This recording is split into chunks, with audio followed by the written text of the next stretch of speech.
วัสดีครับเจอกันอีกครั้งหนึ่งนะครับในรายการโควิด1 ทุ่มเป็นรายการที่ไม่ได้มานั่งนึกถึงโรคโควิดแต่เป็นรายการที่นั่งนึกถึงองค์พระเยซูที่ช่วยให้เราพิชิตโควิดได้และวันนี้นะครับอย่างที่ผมบอกแล้วตลอดอาทิตย์นี้เนี่ยเรากำลังอยู่ในท็อปิกสำคัญมากๆคือทุกสิ่งเป็นได้โดยพระเจ้าทุกสิ่งเป็นได้โดยพระเจ้าผมก็เลยอยากให้พี่น้องเนี่ยได้ช่วยพิมพ์หน่อยเริ่มต้นเลยครับพี่น้องเริ่มต้นคือต้องพูดถ้อยคำแห่งความเชื่อคนเรานะพี่น้องต้องชัดว่าพระเยซูบอกว่าไงรู้ไหมพระเยซูบอกว่าให้เป็นไปตามความเชื่อดังนั้นเราไม่ได้สร้างความเชื่อขึ้นเองเราไม่ได้ปั้นความเชื่อขึ้นเองเราไม่ได้อุปโลกความเชื่อขึ้นเองแต่เป็นไปตามความเชื่อที่มาจากพระสัญญาของพระเจ้าพระเจ้าสัญญาไว้แล้วเราก็เชื่อตามที่พระเจ้าสัญญาไว้และความเชื่อนั้นจะมั่นคงมากเหมือนกับตั้งอยู่บนศิลาเพราะเราไม่ได้อุปโลกความเชื่อขึ้นมาเองว่าไปเองคิดเองเองไม่ใช่แบบนั้นเราเชื่อตามพระสัญญาเชื่อตามถ้อยคำของพระเจ้าดังนั้นพระเจ้าบอกว่าทุกสิ่งเป็นได้โดยพระเจ้าแปลว่าแบบนั้นจริงๆดังนั้นพี่น้องก็ไม่ได้อุปโลกเองมันเป็นถ้อยคำของพระเจ้าของพระเยซูทุกสิ่งเป็นได้โดยพระเจ้าดังนั้นถ้าเกิดคุณอยากเห็นทุกสิ่งเป็นได้โดยพระเจ้าคุณต้องเชื่อตามที่พระเยซูตรัสดังนั้นผมอยากพี่น้องบิวหรือว่าสร้างบนฐานอันนี้ให้พี่น้องพิมพ์เลยก็พี่น้องพิมพ์เลยเป็นการหว่านเมล็ดลงมาในใจเราบอกตัวเองว่าทุกสิ่งเป็นได้โดยพระเจ้าเอาละครับพี่น้องพิมพ์ตอนนี้เลยนะครับ1 2 3ทุกสิ่งเป็นได้โดยพระเจ้าแล้วคุณนึกถึงความป่วยนะหายป่วยได้โดยพระเจ้าโอเคไหมครับพี่น้องคุณกำลังทุกข์ใจอยู่หายทุกข์ใจได้โดยพระเจ้าคุณกำลังกระเป๋าแฟบอยู่นะฮะกระเป๋าตุงได้โดยพระเจ้าพูดง่ายๆกำลังรู้สึกเหมือนกับว่าสิ้นหวังนะคุณต้องบอกว่ามีหวังได้โดยพระเจ้าเพราะพระคัมภีร์บอกว่าทุกสิ่งเป็นได้โดยพระเจ้าดังนั้นเริ่มต้นก็ให้เชื่อเลยเริ่มต้นก็ให้เหมือนกับใจมันร้อนขึ้นมาเลยเริ่มต้นให้ใจมันเหมือนกับพุ่งขึ้นมาเลยพุ่งขึ้นมาเพราะเราเชื่อในพระเยซูเห็นไหมครับพี่น้องทุกสิ่งเป็นได้โดยพระเจ้าเอาละผมเชื่อว่าพี่น้องก็ได้พิมพ์ได้เขียนแล้วก็มันเกิดบางอย่างขึ้นในใจอย่าลืมนะเวลาผมเองบอกให้พี่น้องทำอะไรหรือวิทยากรวันนี้บอกให้ทำอะไรให้พี่น้องทำตามเพราะอะไรรู้ป่ะเพราะเราอยากให้พี่น้องได้รับพระพรเราอยากให้พี่น้องได้รับประโยชน์เราอยากให้พี่น้องได้รับสัมผัสกับประสบการณ์ที่เยี่ยมมากๆจากพระเจ้าที่ทรงพระชนอยู่และผมเชื่อพระเจ้าทรงอยู่เหนือรายการนี้นะเพราะว่าที่ใดก็ตามมีคนเห็นพ้องต้องกัน2-3 คนที่เชื่อในพระนามของพระเยซูพระเจ้าบอกว่าพระองค์จะประทับอยู่ที่นั่นแล้วถ้าเกิดรายการนี้มีหลายร้อยคนหรือมีเกือบ1,000 คนหรือเป็นพันคนที่ซ้ำไปนะหลังจากนี้ก็มีหลายคนมาดูต่อผมเองก็อยากจะบอกกับพี่น้องว่าพระเจ้าอยู่กับรายการนี้เห็นไหมครับพี่น้องและพระเจ้าทำสิ่งดีนะผ่านรายการของพวกเราเอาละทีนี้มีคำพยานไหมมีคำพยานครับเนี่ยวันนี้ได้ฟังคำพยานจากน้องคนหนึ่งชื่อสุธาสินีโอ้โหผมฟังเสร็จสะดุ้งเฮือกเลยนะเป็นน้องอายุไม่มากเลยยังเป็นเด็กนักเรียนอยู่เลยปรากฏว่าเป็นโรควัณโรคเป็นปอดและปอดข้างหนึ่งถูกวัณโรคกินไปหมดเลยและอีกข้างหนึ่งปอดเหลืออยู่นิดเดียวปรากฏว่าเขาเองเนี่ยพูดให้หมดอะไรแต่อยากคุณแม่ก็บอกว่าถ้าเกิดต้องไปก็ต้องไปล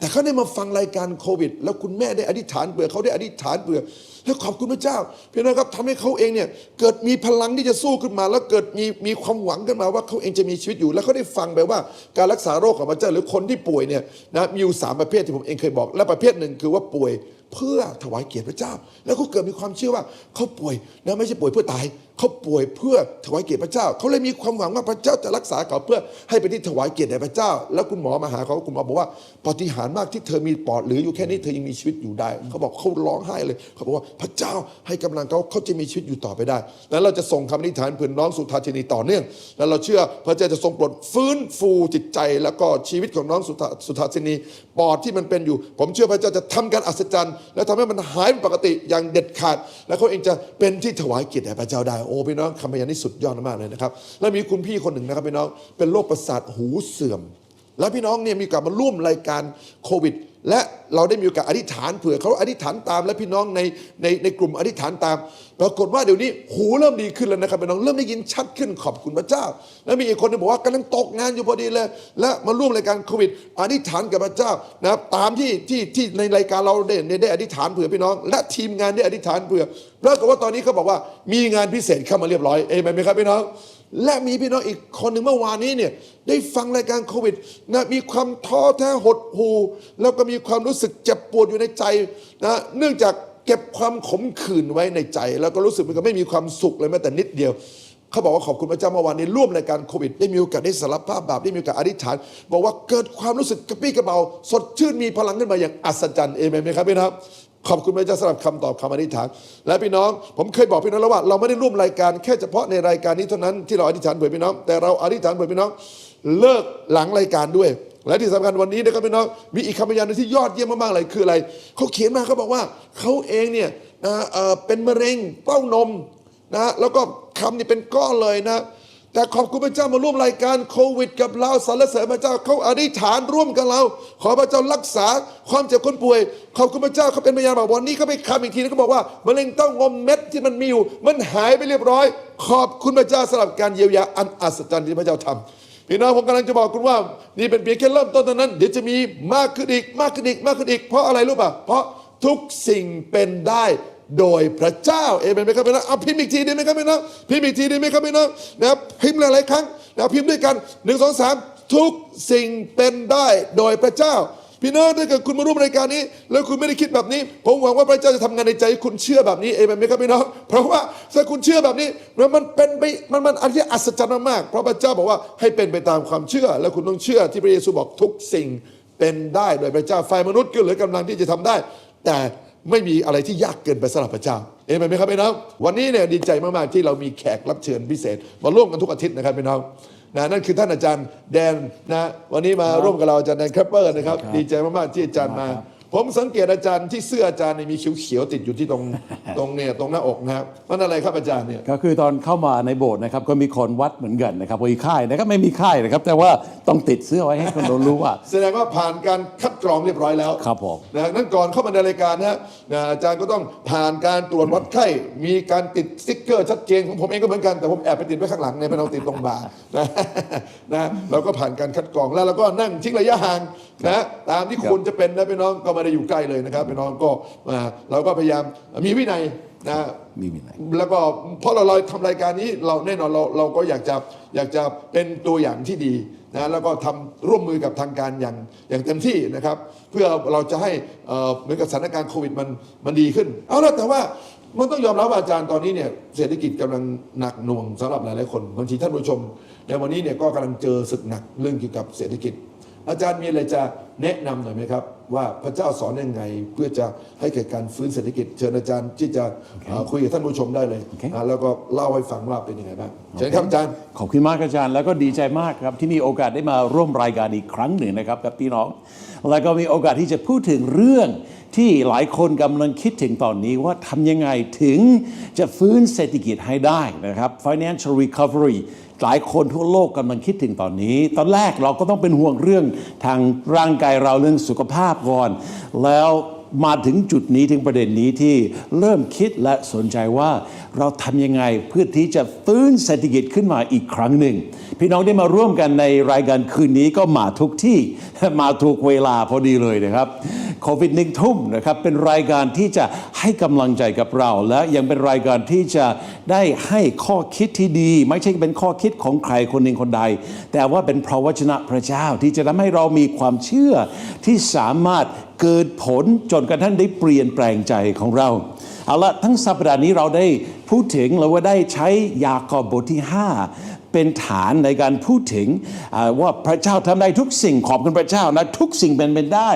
โดยพระเจ้าแล้วเราเห็นว่าพระเจ้าเป็นผู้ที่มีแผนที่ครบถ้วนจริงๆในการที่จะดูแลชีวิตของเราได้ไม่ว่าจะเป็นงานดับความเดือดร้อนนะครับโดยพระเจ้าไม่ว่าจะเป็นหายป่วยโดยพระเจ้าไม่ว่าจะเป็นการฟื้นใจโดยพระเจ้าจนกระทั่งคืนนี้เราได้มาถึงจุดที่หลายคนกำลังรอคอยเมื่อไหร่จะพูดถึงเรื่องการฟื้นเศรษฐกิจโดยพระเจ้าก็เรื่องนี้เป็นเรื่องที่ใกล้ตัวของเราเนี่ยพอๆกับเรื่องสุขภาพของเราไม่ว่าจะเป็นสุขภาพทางกายหรือว่าทางใจแต่สุขภาพของกระเป๋าเงินนี่เราถือว่าเป็นเรื่องสำคัญนะครับเงินเป็นสิ่งที่เราต้องใช้ทุกวันในชีวิตของเราดังนั้นในคืนนี้ก็จะได้มาคุยกันเรื่องการฟื้นเศรษฐกิจแต่ไม่ใช่ฟื้นเศรษฐกิจแบบไหนแบบหนึ่งแต่ว่าฟื้นเศรษฐกิจโดยพระเจ้าพระเจ้ามีแผนมีพระประสงค์มีหัวใจให้กับเรายังไงเรื่องเศรษฐกิจของเราครับในการที่เราจะมาพูดถึงเรื่องการฟื้นเศรษฐกิจโดยพระเจ้านั้นอาจจะต้องมาทำความเข้าใจกัน2 เรื่องก่อนขอมาทำความเข้าใจใน2 เรื่องก่อนนะครับว่า เมื่อเราเข้าใจสองเรื่องนี้ก่อนจะนำเราเข้าสู่พระคำของพระเจ้าในยากอบบทที่ 5 เพื่อเราจะเข้าใจทิศทางที่เราควรที่จะใช้หรือว่าเดินในชีวิตสองเรื่องที่ต้องทำความเข้าใจก่อนก็คือเรื่องที่หนึ่งพระบิดาเจ้าทรงแสนดีเรื่องนี้สำคัญมากพระบิดาเจ้าของเราทรงแสนดีแล้วเรื่องที่สองที่ต้องเข้าใจคือเศรษฐกิจดีเป็นสิ่งที่ดีเนี่ยพี่น้องฟังแล้วจะรู้สึกแปลกใจสักนิดหนึ่งเศรษฐกิจดีเป็นสิ่งที่ดีนะครับเดี๋ยวเราจะได้เข้าใจเรื่องนี้ด้วยกันนะครับแต่อยากจะให้เราเข้ามาทำความเข้าใจด้วยกันก่อนเรื่องที่ว่าพระบิดาเจ้าทรงแสนดีต่อเราคือเมื่อเรามีความมั่นใจเรื่องนี้จะทำให้เรามีความเชื่อในชีวิตในจิตใจซึ่งจะนำพระพรและการอัศจรรย์ของพระเจ้ามาถึงชีวิตของเราได้อยากจะให้เรามีความเชื่อที่มั่นคงเรื่องนี้จากพระคำของพระเจ้าซึ่งพระคำของพระเจ้าในยากอบเนี่ยยากอบนี้จะพูดถึงเรื่องพระเจ้านะครับและจะปูฐานให้กับเราได้บอกว่าของประทานทุกอย่างที่ดีและล้ำเลิศล้วนมาจากเบื้องบนจากพระบิดาแห่งความสว่างทั้งหลายในฟ้าสวรรค์ผู้ไม่ได้ทรงผันแปรเหมือนเงาที่แปรเปลี่ยนประการที่หนึ่งที่เราต้องเข้าใจคือว่าพระเจ้าของเรานั้นแสนดีและพระองค์พร้อมที่จะให้สิ่งที่ดีแก่เราพระเจ้าพระบิดาไม่มีวันเปลี่ยนแปลงไม่ใช่ว่าพระเจ้า เหมือนคนเราเนี่ยตื่นมาตอนเช้ามันอาจจะอารมณ์เสียแต่เช้าก็ได้พระเจ้ามีแต่อารมณ์ดีตลอดนะครับพระเจ้าไม่เปลี่ยนแปลงเราไว้วางใจในพระเจ้าได้ว่าพระองค์เป็นพระเจ้าผู้แสนดีและพระองค์จะเตรียมสิ่งที่ดีสำหรับคนที่รักและสิ่งที่ผู้ที่เป็นลูกของพระองค์เจ้าสิ่งที่สองที่อยากจะให้เรามาเกิดความมั่นใจในความแสนดีของพระเจ้าก็คือพระคำพระเจ้าอีกข้อหนึ่งที่เขียนไว้ว่าเหตุฉะนั้นถ้าท่านทั้งหลายเองผู้เป็นคนบาปยังรู้จักให้ของดีแก่บุตรของตนยิ่งกว่านั้นสักเท่าใดพระบิดาของท่านผู้ทรงสถิตในสวรรค์จะประทานของดีแก่ผู้ที่ขอต่อพระองค์ขอบคุณพระเจ้าพระเยซูได้พูดเรื่องนี้โดยที่ยกเปรียบเทียบว่าถ้าลูกมาขอขนมปังพ่อที่ดีจะไม่เอาก้อนหินให้ถ้าว่าขอปลาจะไม่เอางูพิษเนี่ยมาให้กัดให้เจ็บให้และพระเจ้าพระบิดาพระเยซูพระองค์เป็นผู้ที่ทรงมีพระทัยรักห่วงใยเราผู้เป็นลูกของพระองค์ผมเองก็เป็นพ่อคนหนึ่งก็และมีพ่อด้วยนะครับพ่อผมรักผมและก็อยากจะจัดสิ่งที่ดีที่สุดให้กับลูกและฐานะผมเป็นพ่อคนหนึ่งอยากจะจัดสิ่งที่ดีที่สุดกับลูกดังนั้นเมื่อเราเชื่อในพระเจ้าพระคำพระเจ้าได้ยืนยันว่าเราได้บังเกิดใหม่คือเราได้บังเกิดมาเป็นลูกของพระเจ้าเพราะเหตุนั้นเราไม่ได้พึ่งความสามารถของตัวเองแล้ว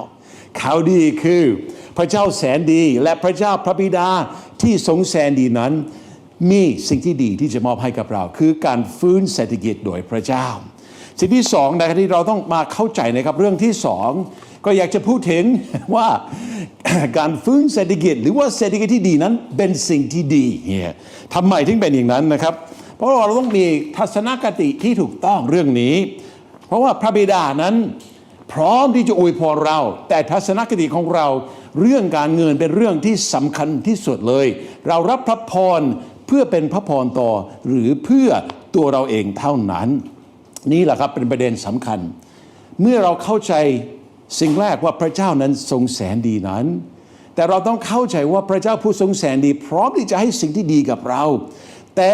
เราต้องมีทัศนคติหรือมุมมองหรือท่าทีที่ถูกต้องเรื่องเงินเพื่อการที่พระเจ้าอวยพรการที่พระเจ้าจะให้เศรษฐกิจฟื้นและฟื้นเศรษฐกิจในชีวิตของเรานั้นจะเป็นพรและไม่ได้เป็นโทษแก่เราไม่ยากเลยที่เราจะรับพรจากพระเจ้าเพราะพระเจ้าพร้อมพระเจ้ารักเราห่วงใยชีวิตของเราแล้วแต่สิ่งที่สำคัญที่เราต้องเข้าใจว่าเราจะมีทัศนคติยังไงบ้างพระเจ้าถึงจะเทพรอย่างเหลือล้นให้แก่เราได้พระคำของพระเจ้าใน2 โครินธ์บทที่ 9ได้บอกกับเราว่าและพระเจ้าทรงฤทธิ์อาจประทานของดีทุกสิ่งอย่างอุดมแก่ท่านทั้งหลายเพื่อให้ท่านมีทุกสิ่งทุกอย่างเพียงพอสำหรับตัวเสมอทั้งจะมีสิ่งของบริบูรณ์สำหรับงานที่ดีทุกอย่างด้วยตามที่พระคัมภีร์ได้เขียนไว้ว่าเขาแจกจ่าย เขาให้แก่คนยากจนความชอบธรรมของเขาดำรงอยู่เป็นนิจละเมื่อเราเข้าใจว่าพระเจ้าเป็นผู้ที่ทรงพร้อมที่จะอวยพรและให้เศรษฐกิจฟื้นในชีวิตของเรานั้นแต่เราต้องมามองดูทัศนคติของตัวเองว่าที่พระเจ้าจะอวยพรเรานั้นไม่ใช่แค่เราจะกินอยู่สบายคนเดียวแต่ว่าเรามีท่าทีว่าขอพระเจ้าอวยพรเราเพื่อที่ว่าเราจะเป็นพรต่อแขกคนอื่นขอบคุณพระเจ้าเราจะต้องมีทัศนคติดีๆถูกต้องเรื่องการเงินเพราะอะไรครับนี่ผมคิดถึงหลายคนเคยบอกว่า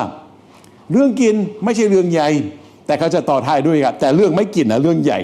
บางคนอาจจะคิดว่าการเงินก็เหมือนกันนะครับเรื่องเงินไม่ใช่เรื่องใหญ่แต่เรื่องไม่มีเงินนั่นเหรอครับเป็นเรื่องที่ใหญ่เลยครับแต่พระเจ้าจะให้เราเปลี่ยนมุมมองเรื่องเงินและเรื่องสิ่งที่เราจำเป็นต่อในชีวิตโดยที่เรามองจากมุมมองของพระเจ้าก่อน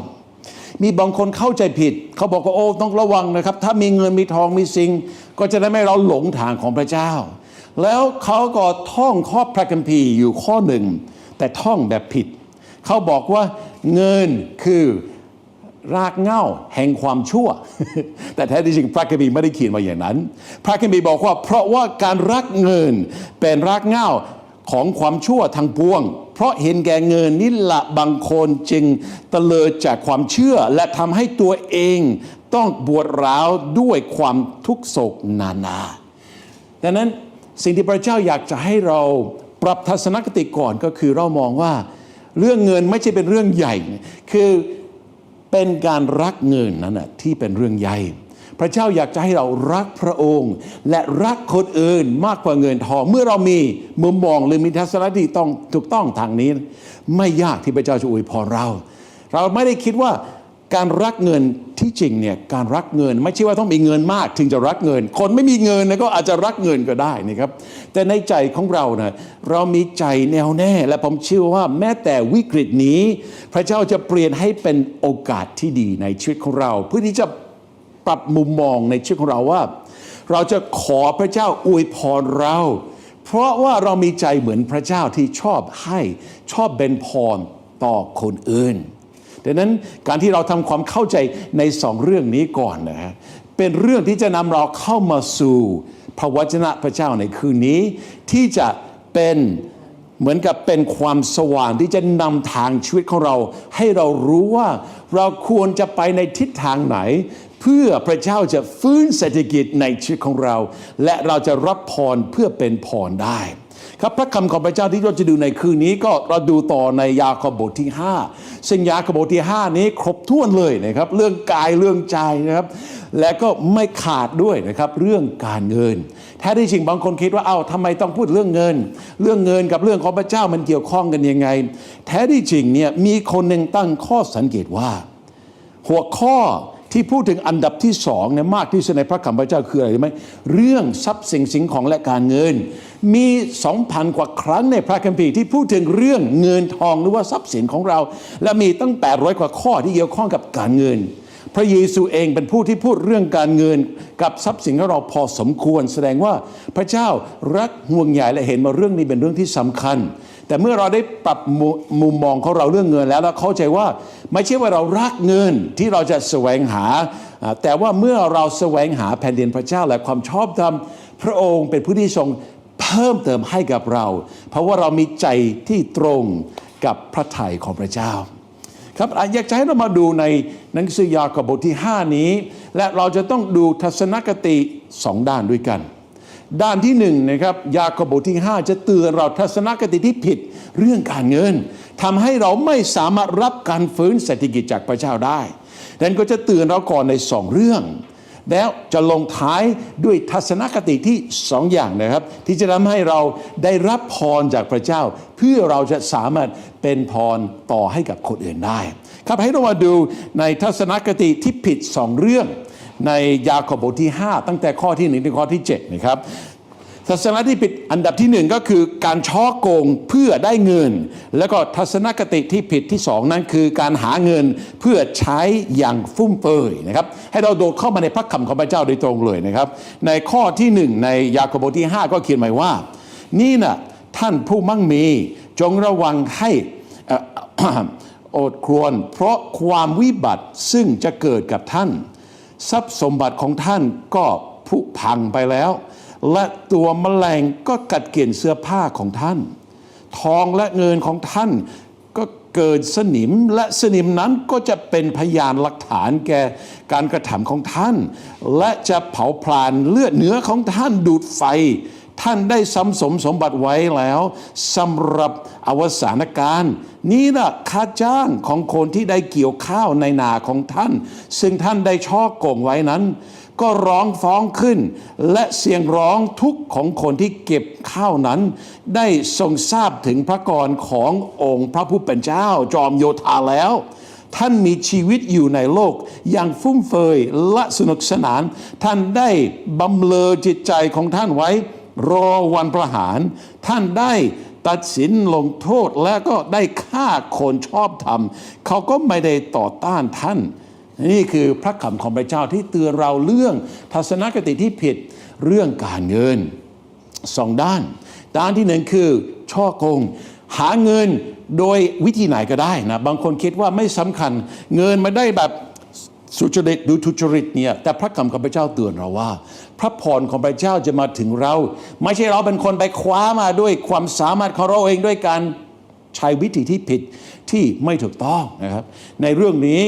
พระเจ้าก็เตือนบางคนที่เขาคิดว่าเขาสะสมมาเยอะเขาก็อยู่ได้สบายแล้วล่ะแต่ว่าเขาเอารัดเอาเปรียบคนอื่นเป็นการช่อโกง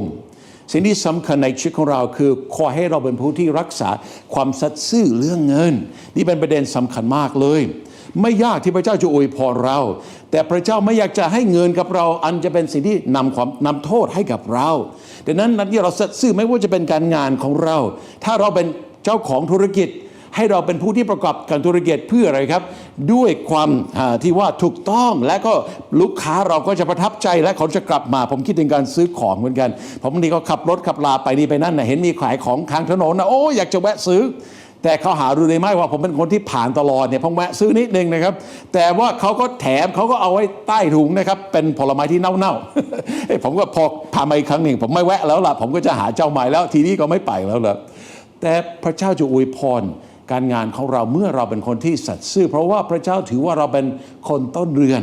พระเจ้าฝากไว้กับเราทรัพย์สินสิ่งของและก็เงินทองเพื่อเราจะเป็นพรต่อคนอื่นได้ดังนั้นถ้าเราเป็นคนต้นเรือนที่สัตย์ซื่อกับสิ่งที่พระเจ้าประทานให้กับเราไม่หาผลประโยชน์กำไรด้วยวิธีทางที่ผิดสิ่งที่สองคือเจตนาของเราคือพระเจ้าต้องลงโทษหรือพระคำพระเจ้าที่เราบอกว่าต้องกล่าวโทษคนเหล่านี้เพราะว่าเขาหากินเพื่อเขาเองจะอยู่สบายคนเดียวไม่ห่วงใยคนอื่นเลยนั่นก็คือทัศนคตินี้สองเรื่องทำให้คนไม่สามารถรับการฟื้นเศรษฐกิจจากพระเจ้าได้นี่เมื่อเราพูดถึงด้านลบไปก่อนนะครับบอกว่ามีข่าวร้ายข่าวดีนะครับบางครั้งผมจะถามก่อนว่าอยากฟังข่าวร้ายหรือข่าวดีวันนี้ข่าวร้ายมาก่อนนะครับแต่ว่าให้เรามาดูข่าวดีจากพระคำของพระเจ้าว่าทัศนคติที่ดีสองอย่างซึ่งจะนำการฟื้นเศรษฐกิจโดยพระเจ้ามาถึงชีวิตของเราได้ครับโอ้ตื่นเต้นมากนะครับเรื่องนี้ครับให้เรามาดูสองเรื่องนะครับทัศนคติสองเรื่องที่หนึ่งนะครับก็คือเป็นการหว่านเมล็ดพืชแห่งการทำดีไว้ก่อนและทัศนคติที่สองก็คือรอคอยด้วยความอดทนจนกว่าจะเห็นผลนี่นะครับเป็นสิ่งที่สำคัญสองด้านซึ่งผมอยากจะให้เราเข้าใจว่าพระเจ้าอยากจะให้เรามั่นคงในการดีและเมื่อนั้น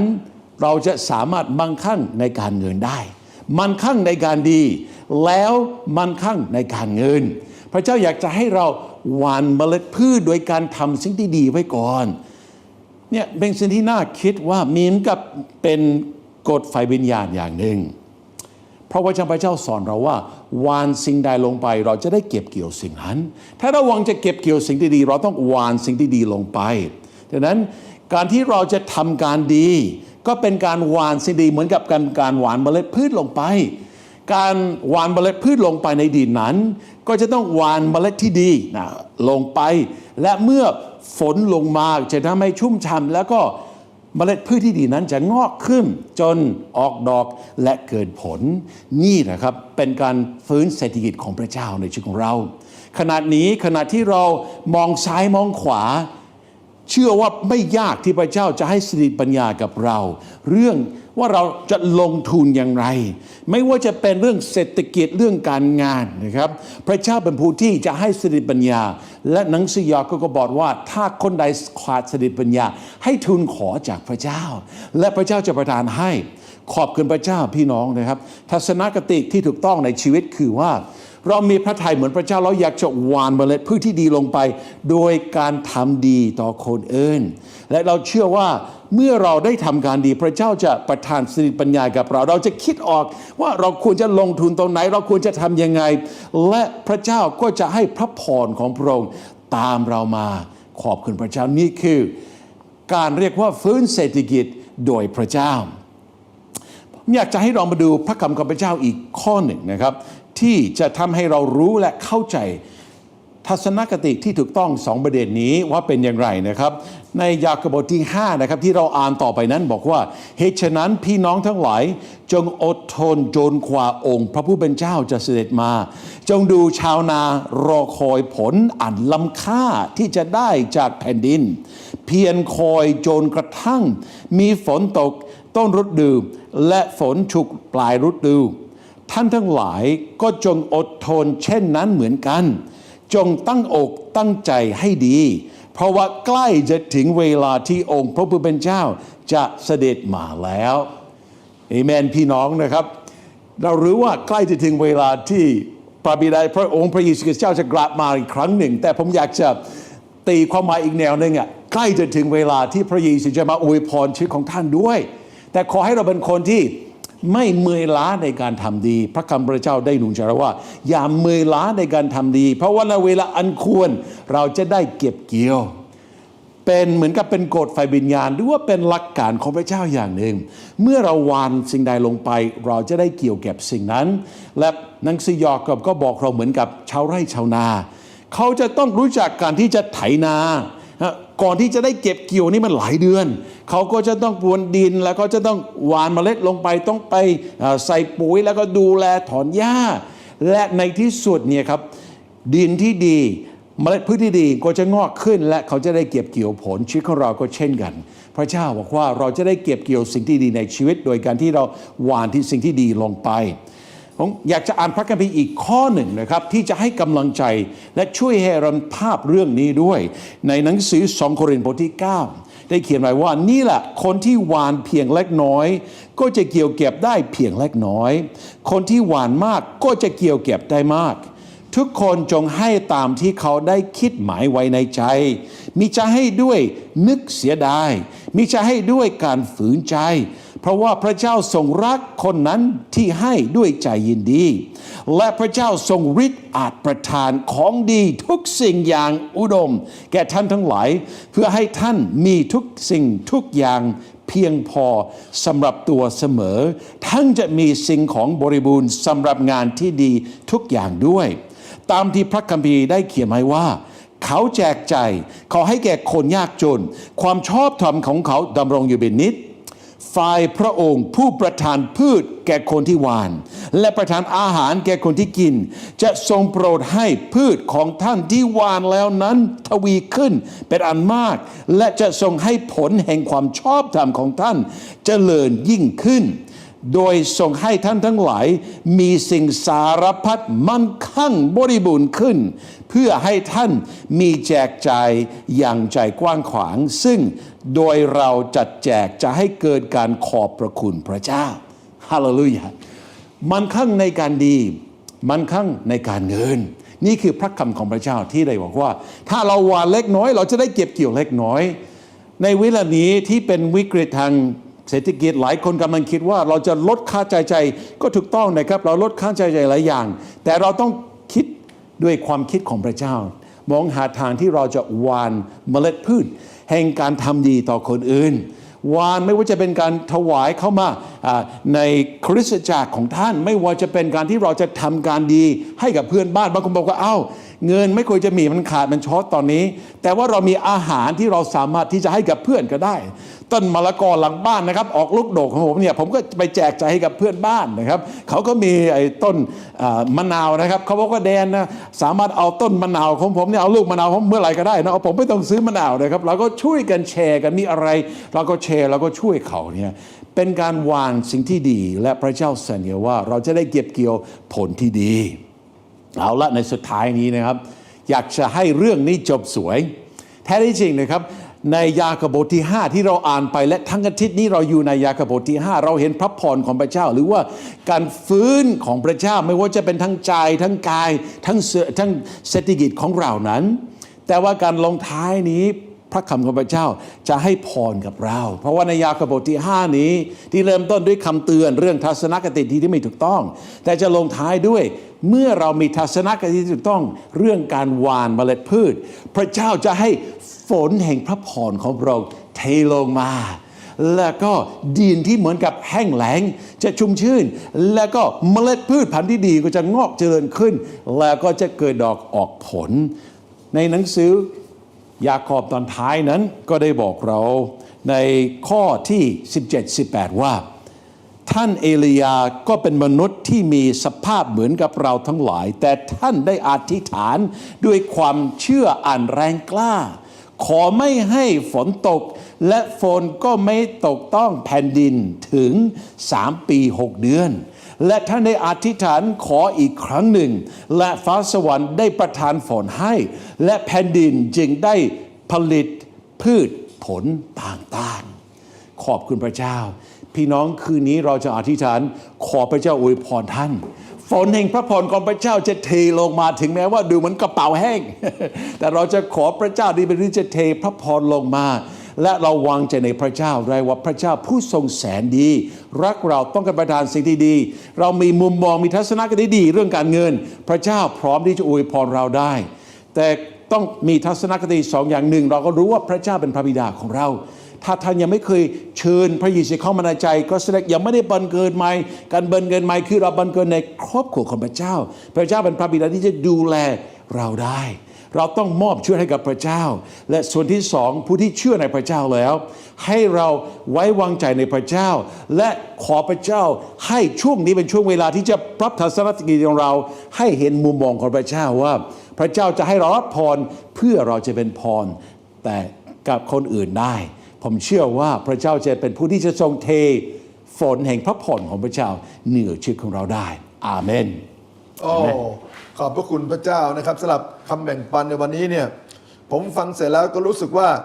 เศรษฐกิจเราเนี่ยมีสิทธิ์จะดีขึ้นนะจากหลักการของพระคัมภีร์เนี่ยมันน่าแปลกนะเศรษฐกิจของคนที่พระเจ้าจะอวยพรเนี่ยบางทีมันทวนกระแสบางคนบอกว่าเอ๊ะยามเราไม่ค่อยจะมีทำไมอาจารย์มาคุยเรื่องการหวานจริงไหมอาจารย์ยามไม่มีมาคุยเรื่องการหวานได้ยังไงแต่ที่จริงแล้วเนี่ยถ้าเกิดคิดจะเก็บเกี่ยว มันก็ต้องทำไมต้องมีการหวานแล้วเวลาฝนตกลงมามันก็มีบางอย่างที่พร้อมจะเติบโตงอกเงยงอกงามเนี่ยอยู่ในดินอยู่แล้วนั้นผมคิดว่าพระเจ้าเนี่ยพร้อมจะเทพรลงมาแต่พระองค์ก็มองหาว่า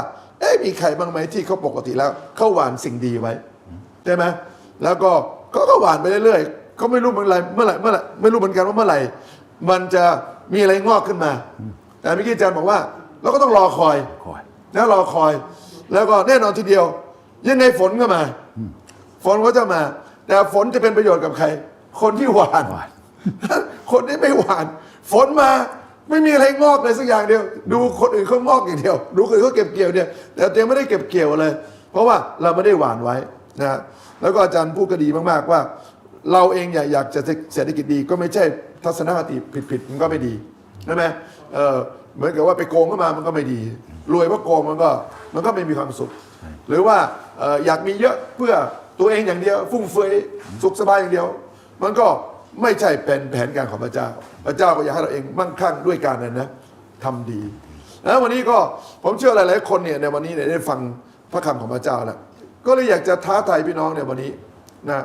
คุณอยากเห็นเศรษฐกิจดีขึ้นไหมถ้าอยากเห็นเศรษฐกิจดีขึ้นเราต้องนึกถึงไม่ใช่นึกถึงแต่เพียงว่าเราแค่อยากจะดีขึ้นแค่เรามีแค่เพียงค่าจ่ายค่าน้ำค่าไฟผมคิดว่าเราคิดได้ไกลไปกว่านั้น พระเจ้าเราอยากจะมีเศรษฐกิจดีขึ้น เราไม่คิดแค่เพียงมีพอแค่จ่ายค่าน้ำค่าไฟเราเชื่อว่าพระเจ้าเราขอมีเศรษฐกิจดีขึ้นที่เราเองจะทำการดีได้ผมคิดว่าอันนั้นเป็นสิ่งที่สำคัญมากๆนะแค่นั้นก็ไฟเป็นเรื่องแค่เบสิกค่ากินค่าอยู่ก็เป็นเรื่องธรรมดาจริงไหมฮะผมคิดว่าเราขอพระเจ้าทันทีขอให้มันไกลกว่านั้นเลยพระเจ้าเราอยากจะมีเศรษฐกิจดีขึ้น เพื่อเราจะทำการดีได้มากๆเพื่อเราเองจะสามารถช่วยคนขัดสนได้มากเพื่อเราจะมีโอกาสได้ช่วยในการงานของพระเจ้าได้มากเพื่อเราเองจะสามารถทำสิ่งที่เป็นพรได้มากผมคิดว่าถ้าเกิดเราเองคิดแบบนี้น่าให้นะครับพี่น้องถ้าผมเองเนี่ยจะให้ใครสักคนหนึ่งผมก็ไม่ชอบให้คนใจแคบเท่าไหร่หรอกจริงไหมนะขี้เหนียวแม้กระทั่งเราเองเป็นพ่อแม่ใช่ไหมแม่น้องเราทดสอบลูกเราเลยใช่ไหมให้อมยิ้มไป ให้กุลิโกะไปนะเราก็เป็นคนซื้อตังก็ตังเรานะให้ไปเสร็จนะลูกเอาไปเปิดทานจากนั้นเราขอเขาบอกว่าขอสักอันได้ไหมแม้ถ้าเกิดเราเห็นลูกเราเนี่ยขี้เหนียวหรือไม่ค่อยอยากจะเผื่อแผ่เท่าไหร่แน่นอนคุณพ่อคุณแม่ทั่วไปก็ต้องอบรมลูกลูกต้องเป็นคนใจกว้างใจกว้างนั่นคือเรื่องธรรมดาจริงไหมไม่มีพ่อแม่คนไหนอยากเห็นลูกของจะเป็นคนใจแคบและยิ่งไปกว่านั้นสักเท่าใดเป็นน้องคิดดูพระเจ้าในสวรรค์เนี่ยพระองค์ยิ่งต้องมีพระประสงค์ชัดนะในหัวใจของพระองค์มากจริงๆอยากเห็นเราเป็นคนที่มีหัวใจเหมือนพระองค์คนใจกว้างคนรักในการให้คนที่รู้จักแคร์คนอื่นดังนั้นในเวลานี้ผมเองอยากใจพี่น้องได้มาอธิษฐานด้วยกันดีไหมขอพระเจ้าเศรษฐกิจคุณดีขึ้นดีไหมครับพี่น้องแต่ว่าอย่าแค่เพียงเศรษฐกิจดีขึ้นเพื่อแค่มีกินมีใช้เท่านั้นคิดให้มันไกลเลยเพื่อเราจะมีให้เข้าใจไหมครับพี่น้องไม่ใช่มีกินมีใช้เราจะมีให้และมีให้ได้มากขึ้นเรื่อยๆให้ได้มากขึ้นเรื่อยๆดังนั้นคนแบบนี้นะครับพี่น้องพระเจ้าน่าให้มากน่าอวยพรมากๆดังนั้นวันนี้เรามาขอพระเจ้าด้วยกันดีไหมดังนั้นวันนี้ถ้าเกิดพี่น้องอยากให้พระเจ้าอวยพรเศรษฐกิจผมอยากให้คุณเองเนี่ยฝึกใจหน่อยฝึกใจเป็นคนรักในการให้รักในการหวานนะรักในการช่วยรักในการทำถ้าเกิดคุณเป็นคริสเตียนอยู่แล้วสมมติเป็นคริสเตียนอยู่แล้วผมอยากให้คุณเองสัตย์ซื่อในเรื่องการถวายนะในแผ่นดินของพระเจ้านะแล้วก็ในการเข้าส่วนในการทำการดีนะเมื่อวานนี้เนี่ยก็มีพี่น้องบริจาคเข้ามานะหลายพันบาททีเดียวนะอยากจะให้เราเอาเข้าชุมชนนะเดี๋ยวในการ Love Impact เขาก็จะมีโครงการเนี่ยที่เขาจะมาฉายภาพให้ดูว่าที่พี่น้องบริจาคมาเอาไปทำอะไรบ้างนะส่วนในโบสถ์ก็หลายคนก็สัตย์ซื่อกันอยู่แล้วเอาละในเวลานี้เนี่ยผมอยากให้เราได้มาอธิษฐานด้วยกันผมรู้ว่าบางคนเดือดร้อนหนักจริงๆให้เรามาอธิษฐานขอให้เกิดการคลี่คลายดีไหมครับพี่น้องเรื่องการงานบางคนตกงานมาตอนนี้มาอธิษฐานด้วยกันขอพระเจ้าให้มีงานดีไหมครับพี่น้องบางคนคิดไม่ออกว่าเราจะทำมาค้าขายอะไรดีขอให้พระเจ้าช่วยคิดออกดีไหมครับพี่น้องคุณคิดออกนะหรือบางคนเนี่ยรู้สึกมันเงียบมากๆเลยจริงๆแล้วบางทีบางคนยังขายอาหารได้อยู่นะไม่ใช่ขายไม่ได้แต่ว่ามันเงียบมากๆเลยแล้วบางทีคุณอาจจะขอพระเจ้าเมตตาให้เราเองขายอาหารได้อยู่เห็นไหมครับพี่น้องหรือคุณรู้ป่ะบางทีเนี่ยให้พระเจ้าช่วยเราเองคิดสูตรเด็ดนะโอ้โหแบบทำแล้วมันอร่อยมากอ่ะคุณรู้ป่ะแล้วก็มีวิธีที่เราเองจะทำให้คนอื่นเขารู้อ่ะอร่อยแต่ไม่มีใครรู้ก็ขายไม่ได้เหมือนกันนะเข้าใจไหมอร่อยแล้วมีคนรู้นะมีคนรู้แล้วก็มีวิธีไปส่งเขาอ่ะนะหรือเขามาหาซื้อถูกที่ถูกทางตรงไหนอ่ะผมว่าเราอธิษฐานให้พระเจ้าช่วยได้ดังนั้นวันนี้มาคุยกันหน่อยเรื่องงานถ้าเกิดตกงานขอพระเจ้าให้มีงานถ้าเกิดคิดไม่ออกว่าจะทำอะไรขอพระเจ้าให้คิดออกถ้าเกิดสมมติว่ามีการค้าขายอยู่แล้วที่มันยังไม่ได้ปิดทีเดียวมันยังเปิดอยู่ขอพระเจ้าช่วยให้เราเองเนี่ยสามารถที่จะเห็นธุรกิจเราฟื้นได้แล้วก็เป็นที่รู้จักแล้วก็เป็นสิ่งที่คนอยากจะได้ และผมถึงบอกว่าคุณเองเนี่ยต้องซื่อสัตย์นะเมื่อกี้อาจารย์แดนพูดถึงขายผลไม้แม่ขายผลไม้นี่แม่เอาของเน่าไปซุกอยู่ข้างใต้เพื่อนไม่รู้เลยไงว่ากลับไปบ้านเนี่ยเขาก็เจอกลับไปบ้านเนี่ยเขาก็เห็นแล้วเนี่ยนะมันไม่ได้มีร้านขายผลไม้อยู่ร้านเดียวนะครับในกรุงเทพเนี่ยมันมีหลายร้านมากๆเลยนะ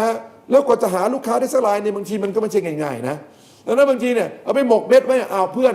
วันหลังไม่มาซื้อแล้วดังนั้นเราก็ต้องซื่อสัตย์นะครับทำอะไรก็แล้วแต่อย่าไปคดไปโกงนะที่จริงแล้วแถมได้เนี่ยคนรู้สึกได้ใจของมันนะแถมไปสักนิดหนึ่งสักลูก2 ลูกนะแม้บางทีเนี่ยมันก็ไม่ได้มีผลกระทบอะไรมากมายแต่มาได้ใจมันได้ลูกค้านะเขาก็จะมาเนี่ย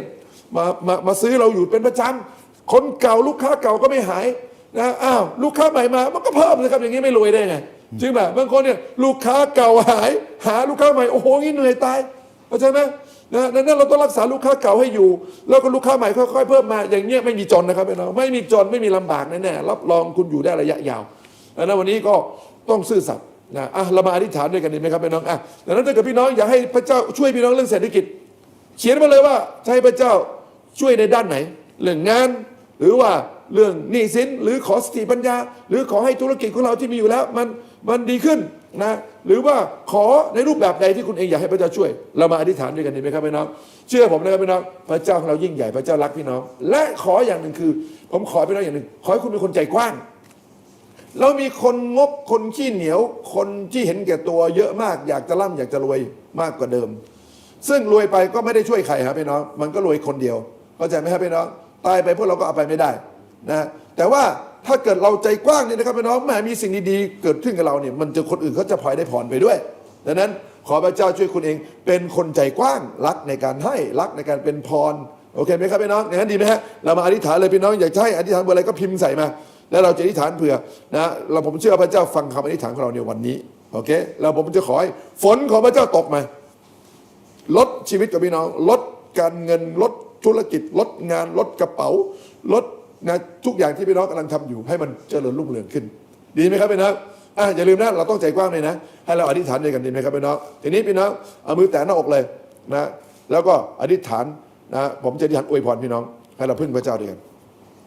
ข้าแต่พระเจ้าขออธิษฐานเผื่อพี่น้องในวันนี้ที่มาร่วมรายการโควิด1 ทุ่มวันนี้เราขอบคุณพระเจ้าที่พระคำของพระเจ้าสอนเราดีมากๆสอนให้เราไม่คดไม่โกงสอนให้เราไม่เห็นแก่ตัวนะต้องการเงินทองเพื่อจะไปฟุ้งเฟ้อสุขสบายอยู่คนเดียวโดยที่ไม่แชร์เผื่อใครวันนี้พระเจ้าขอพระเจ้าอวยพรเราที่เราเองจะเป็นคนใจกว้างรู้จักหวานรู้จักให้รู้จักช่วยรู้จักเป็นพรและเราขอพระเจ้าเมตตาที่เราเองก็จะไม่ท้อแท้ไปซะก่อนทุกอย่างมีเวลาเมื่อเราหวานไปแล้วเราก็รอเวลา